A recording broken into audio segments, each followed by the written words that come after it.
बिस्मिल्लाहिर्रहमानिर्रहीम। अस्सलाम वालेकुम। मेरा नाम आयशा चौधरी है और मैं प्रोग्राम पाकिस्तान की बात के साथ आपकी खिदमत में हाजिर हूँ। नाज़रीन, आज हमारे प्रोग्राम में हमारा साथ देने के लिए सीनियर तजियाकार नासिर शराजी साहब हमारे साथ मौजूद हैं। उन्हीं के साथ जो है तशरीफ़ फरमा है शबीर सियाल साहब, इनका ताल्लुक PTI से है।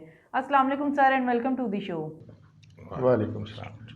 जी सर, सबसे पहले जो है मैं शबीर सियाल साहब से आजकल के जो है गवर्नमेंट और करंट सूरत हाल के बारे में पूछना चाहूँगी कि क्या जो ये सियासी सूरत हाल किस करवट जा रही है, लॉन्ग मार्च जो है वो बहुत जल्द जो है ख़त्म हो चुका है, उसके साथ जो है क्या असम्बलियाँ टूटने जा रही हैं और क्या इमरान खान साहब जो है उनकी भी जो है वापसी होगी या फिर वो हमेशा के लिए जो उनकी सियासत एक कोई नया रंग लेने जा रही है?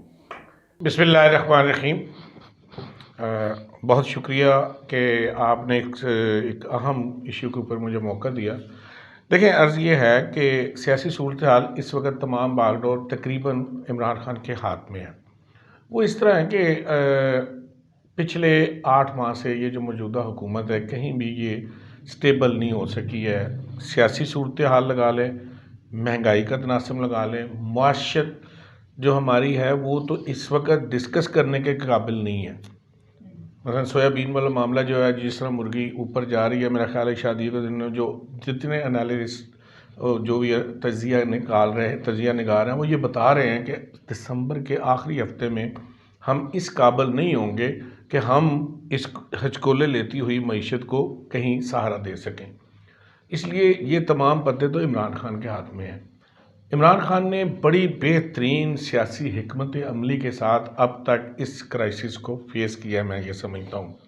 3.5 साल इक़्तिदार में भी उन्होंने जब कोरोना और सियासी और इंटरनेशनल क्राइसिस जो भी आया है उसको जिस तरह फेस किया या जिस तरह कंट्रोल किया, वो इंटरनेशनल जो लोग तजिया निकाल रहे हैं उन्होंने उन्हें बताया है कि ये जितनी भी ओपिनियन आई है वो इमरान खान के हक़ में आई है। पाकिस्तान में ये जो क्राइसिस रजीम चेंज के ज़रिए लाया गया, जितने सियासी पंडित थे, जितने वो लोग जिनके ऊपर एक पूरी लिस्ट है, अरबों की करप्शन है, मनी लॉन्ड्रिंग लगा लें, चाहे उन्होंने मुल्क को लूटा है, यानी जिस सीट 60 से 65 लोग हैं, 76 लोग हैं, 65 लोग वो हैं जिनके ऊपर करप्शन के इल्ज़ाम साबित हो चुके हुए हैं, लगे नहीं हुए, साबित हो चुके हुए हैं। मुल्क जो है वो क्राइसिस में है माशी तौर पे। तो इससे आप अंदाज़ा लगा लें कि जिन लोगों की बैरून जायदाद हैं, बैरून मुल्क जायदाद है, या जो लोग बैरून मुल्क अपनी सरमाया करी किए हुए हैं, वो इस वक्त हाकिम हैं और मुल्क माशी तौर पे कमज़ोर हो रहा है। इमरान खान ने लॉन्ग मार्च बड़े तरीके से, उसको गोलियां भी लगीं, लेकिन उसने सियासी हिकमत अमली से अवाम में अपनी पजीराई जो थी उसको साबित किया। अब बहुत सारे लोग ये कहते हैं कि इमरान खान ने धरना, आपकी तरह एक सवाल है कि क्यों जल्दी ख़त्म कर। देखें, सियासत में आप जितनी आगे जाएंगे, आप रहना कानून के अंदर चाहिए। कोई ऐसा अमल जिससे इंसानी जानों का ज़िया हो सकता हो, कोई ऐसा अमल जिसमें अमन अमान का ख़तरा हो, लॉ एंड ऑर्डर की सूरत हाल पैदा होती हो, उससे बेहतर है कि आप कोई सियासी हिकमत अमली ऐसे करें कि आपकी बात भी हो जाए, आपका काम भी हो जाए और ऐसी कोई सूरत हाल भी ना पैदा हो। इमरान खान जब यहाँ से गया था तो उन्होंने कहा था कि आप इलेक्शन अनाउंस करें, हम लॉन्ग मार्च नहीं करेंगे। लेकिन क्योंकि मौजूदा हुकूमत, उसे पता है 2 बाई इलेक्शन के टर्नओवर हुए हैं, दोनों में इमरान खान ने एक तरफा रिज़ल्ट लिए हैं। अब क्योंकि सियासत जितनी भी आप पीक पे ले जाएं, उसका फ़ैसला वोट की पर्ची से होता है। इमरान खान ने वो इनके आगे रखा, तो जब उन्होंने देखा कि अगर हम इस्लामाबाद पिंडी से कूच करते हैं, लॉ एंड ऑर्डर की सूरत हाल पैदा हो जाए, तो उन्होंने कहा आप नहीं करते तो जो हमारे इख्तियार में है, हम ये असम्बलियाँ तोड़ कर, ये आइनी और कानूनी और जमहूरी रास्ता है, हम इलेक्शन की तरफ जाएंगे। अब आप मुझे बताएं, 70% जब इमरान खान इस पे इम्प्लीमेंट करेगा तो 70% जो इलेक्टेड लोग हैं वो इलेक्शन में चले जाएंगे। अब 30% पे 27 किलोमीटर पे ये मौजूदा हुक्मरान बैठ के क्या हुकूमत करेंगे। इसलिए मैं ये समझता हूँ ये तमाम चीज़ें इमरान खान के ज़रिए अगर जनरल इलेक्शन की तरफ जाती हैं तो मौजूदा हुकूमत को, क्योंकि जब आप एक मुस्बत मजबूत हुकूमत बनने देंगे फिर उसे मुआशी तौर पे भी मुल्क को बेहतरी की तरफ ले जाने में उसके बाद तमाम इख्तियारात होंगे। मौजूदा हुक्मरान जो है ये हुकूमत नहीं कर रहे हैं, ये तो सिर्फ अपने केसेस ख़त्म कर रहे हैं, अपनी जो इनके ऊपर करप्शन है उसको सेव कर रहे हैं और अपने फ्यूचर में मुल्क से बाहर जो असासे हैं उन्हें मजबूत कर रहे हैं। जी नासिर साहब, तज्ज़ियाकारों की एक ख़ास नज़र होती है, वो जो है वो ना तो किसी के पार्टी की तरफ से होते हैं ना कोई, वो सिर्फ आवाम की राय और उनकी सोच के साथ बनते हैं। तो क्या आप इत्तेफाक करते हैं शबीर साहब के जो है नज़रियात से, या फिर आप देख रहे हैं कि कोई बड़ी तब्दीली आ रही है लेकिन वो इमरान खान के लिए कोई नुकसान ला रही है या कोई फ़ायदा ला रही है, और किसके लिए जो है बहुत ज़्यादा फ़ायदा हो सकता है? देखिए, मैं आपको ज़रा बहुत पीछे ले चलता हूँ। जुल्फ़िकार अली भुट्टो साहब की जब हुकूमत ख़त्म हुई और कत्ल का मुकदमा उन पर कायम हुआ, तो उनके वकला ने उनके कत्ल के मुकदमे को सियासी मुकदमे के तौर पे लड़ा और आखिरी लम्हे तक उनको ये एहसास दिलाते रहे कि आप बहुत बड़े लीडर हैं। वो लीडर थे, इसमें कोई शक नहीं। उन्होंने कहा, जनाब अदालत आपको सज़ा देने का तसव्वुर नहीं कर सकती। उन्होंने ये नहीं सोचा कि कानून सबके लिए बराबर है और अदालत क्यों उनको सज़ा नहीं दे सकती। इस खुशहामी का शिकार रही पाकिस्तान पीपल्स पार्टी, उस दौर के भुट्टो साहब के तमाम साथी, और भुट्टो साहब को बिलाखिर फांसी हो गई। यही तर्ज अमल मुझे आज तहरीक इंसाफ की B class C class leadership और उनसे मोहब्बत करने वाले जो भी लोग हैं उनका तर्ज अमल यही है। कहा यह जा रहा है कि जी बहुत पॉपुलर लीडर हैं, अच्छा जी होंगे। कहा यह जा रहा है जी तमाम ज़मीनी इंतखाबात उन्होंने जीते। तस्वीर का दूसरा रुख ये है कि उनके पास कैंडिडेट नहीं था। अगर उनके पास विनिंग कैंडिडेट होते तो उनको टिकट दिया जाता, वो इलेक्शन कंटेस्ट करते और जीतते, तो ये बात दुरुस्त साबित होती कि जी उनकी पोजीशन बहुत अच्छी है। सूरत हाल ये थी कि वो कैंडिडेट तलाश करते रहे, करोड़ों रुपए का खर्चा एक इलेक्शन का। कोई आदमी 1-1.5 साल की जो रिमेनिंग टर्म रह गई है कौमी असम्बली की, उसके लिए करोड़ों रुपया खर्च करके, और फिर उस जीत का फ़ायदा नहीं होना था। अगर उनके कैंडिडेट जीत भी जाते तो वो ये सोचते थे कि हमें फ़ायदा क्या होगा, हमारी पार्टी तो इक़्तिदार से बाहर है। और हारने के लिए कोई इलेक्शन नहीं लड़ता, कोई करोड़ों रुपया खर्च नहीं करता, लोग जीत की तरफ जाते हैं, जीती हुई पार्टी की तरफ रुझान होता है, लिहाजा लोग उनको नहीं मिले। तो ये थी उस जीत की असल कहानी।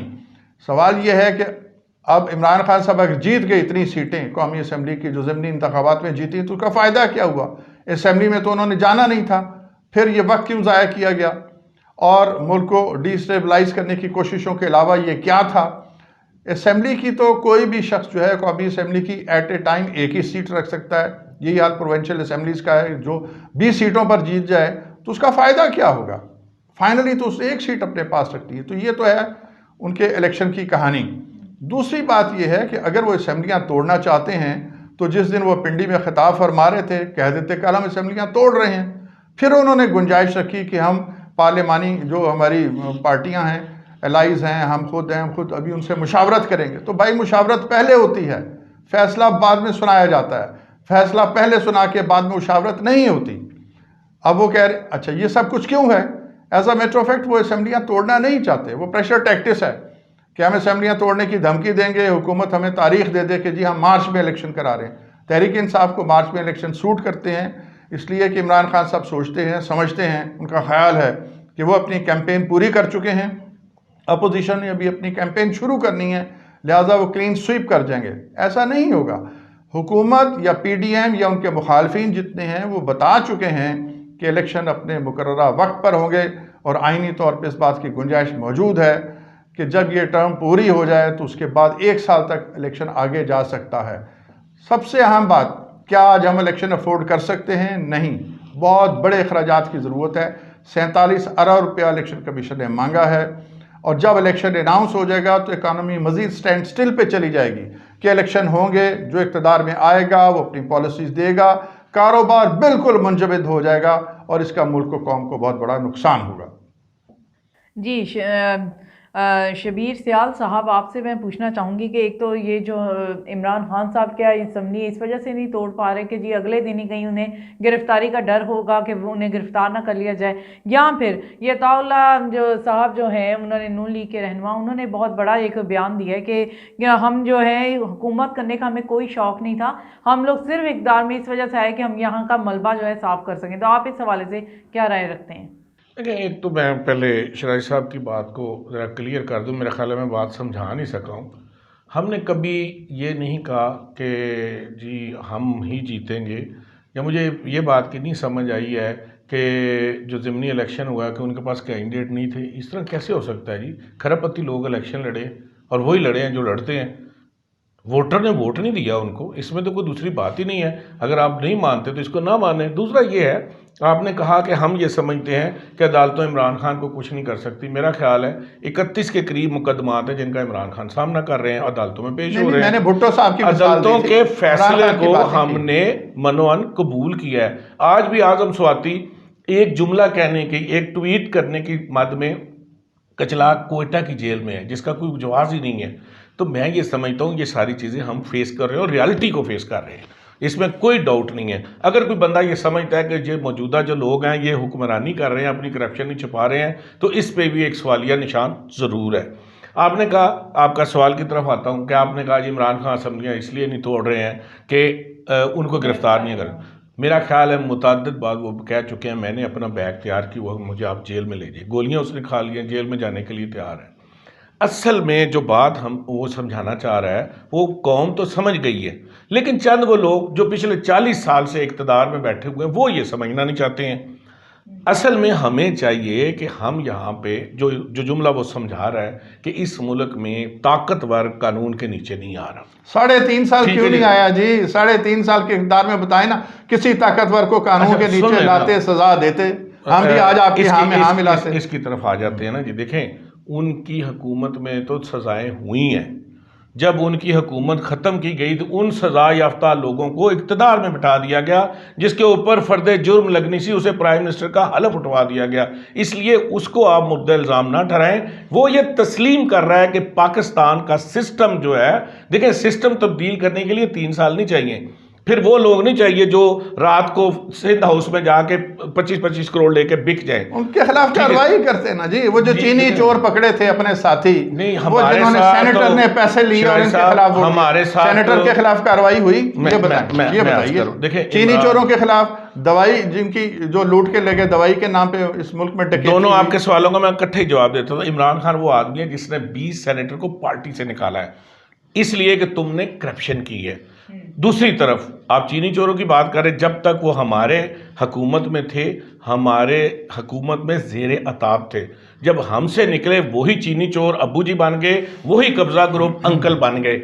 इसलिए जब हुकूमतें इख्तियार और इक़्तिदार जाता है, इसमें अलीम खान क्या जेल नहीं गया? क्या जहांगीर तरीन को आपने थोड़ी सजा दी? आपका तो एडवाइजर थे जहांगीर तरीन साहब, दोनों में से एक चीज तो मान हो चुके। अगर हमारे एडवाइजर थे तो कानूनी कार्रवाई हुई, कानूनी कार्रवाई हुई। अगर अलीम खान हमारा था तो वो जेल गया, उधर गया तो वो हीरो बन गया। कहा जाता है कि अलीम खान या जहांगीर तरीन को इस वजह से मुकदमात का सामना करना पड़ा क्योंकि वो उनके जो है पीटीआई में ही बहुत ज्यादा जो है उनकी मुखालफत चल रही थी, और वो कहा गिरफ्तार। जो बात इमरान खान इस वक्त जद्दोजहद कर रहा है वो नजर आ रहा है। देखिए, जो बात सामने हो ना वो होती है। आप अपनी तरफ से गैस जो मर्जी कर ले, हकीकत ये है कि इमरान खान ने इस मुल्क में आइन और कानून की बालादस्ती के लिए काम किया है। अभी तक शायद वो प्रेशर नहीं बिल्ड कर सका जिस पे इम्प्लीमेंट होता है।